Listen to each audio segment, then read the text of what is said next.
Okay, so under and below. You'd think they mean the same thing, right? I mean, something is lower than something else, but are they really always interchangeable?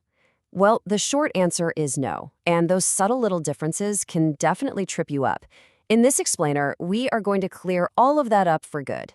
Let's just jump right in with a little thought experiment. Picture the end of the day, the sun is setting.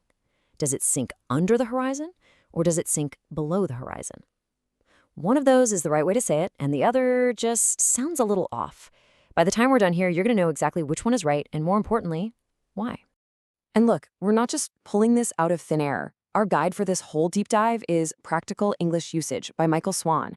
It is, without a doubt, one of the most respected and authoritative books on English grammar out there, so you know the info we're working with is rock solid.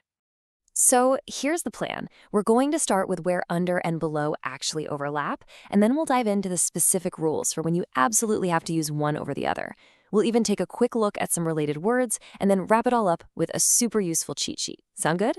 Let's do it. All right, first things first, let's talk about the common ground. Because if you've been using under and below as if they mean the same thing, you're not totally crazy. There are a bunch of situations where both of them work perfectly, which is probably why we all get them mixed up in the first place. So here's the deal.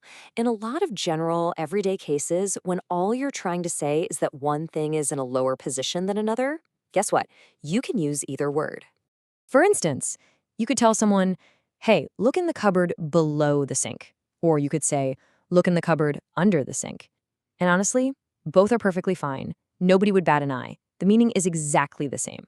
So that's the overlap. But now let's get into the good stuff, where they're not the same. Okay, this is where it starts to get interesting. Let's talk about the first major rule, and this one is all about the word under. It has everything to do with being covered up or in direct contact with something.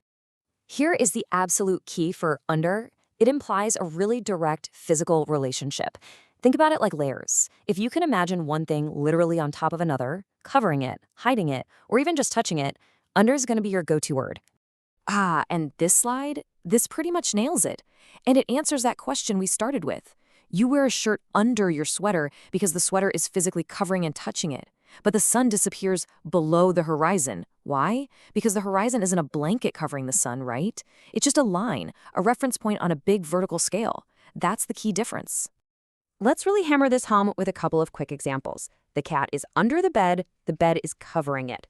The whole village is underwater. It is completely covered by water. See the pattern? If it's covered, hidden, or layered, think under.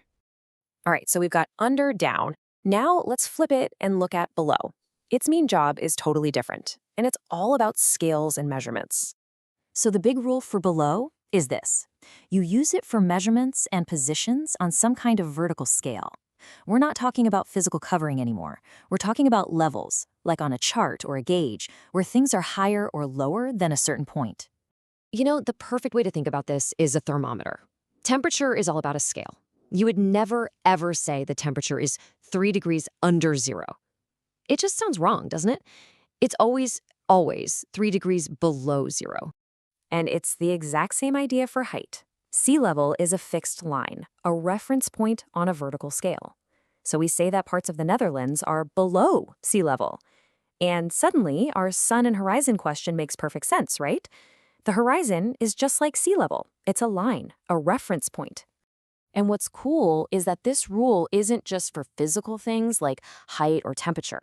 It works for abstract ideas too. You can imagine things like intelligence or performance on a scale, right? So you'd say someone's work is below average, not under average. Okay, quick recap. Under is for covering, below is for scales. Got it? But wait, there's one more big rule we need to talk about, and this one is a win for under. It has to do with numbers, quantities, and age. It's super straightforward.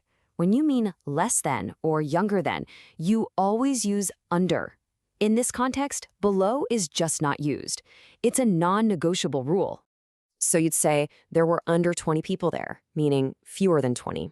And of course, the classic one, you can't see this film if you're under 18, meaning younger than 18. It's a hard and fast rule. For numbers and age, it's always under. All right, you've pretty much mastered under and below. So let's do a little advanced level, a bonus round, and look at their cousins, underneath and beneath. Underneath is basically just a more informal version of under, and sometimes we use it to add a little extra emphasis. Now, beneath, that one's a bit fancier. It's more formal, more literary, and you'll often see it used when talking about abstract ideas. And here's a fantastic example that shows you just how formal it can be. To say someone's behavior is beneath contempt is a very powerful statement. It means the behavior is so awful, it's not even worthy of you feeling contempt for it. See? Very strong, very literary. Not something you'd say about misplacing your car keys. Whew, okay, that was a lot of rules, I know. So, to make sure this all really sticks, let's just boil it all down into one simple final cheat sheet. This is what you really need to remember. All right, let's burn this into our brains. Here's the final breakdown. For just a general lower than, either one is usually fine. If something is covered or touching, use under. If you're talking about a position on a vertical scale, use below. And finally, for numbers and age, when you mean less than, it's gotta be under. Simple as that. And there you go. The mystery is solved. There's a real logic that separates under from below. It kind of makes you think, doesn't it? What other little word pairs out there have these hidden rules that we follow without even realizing it?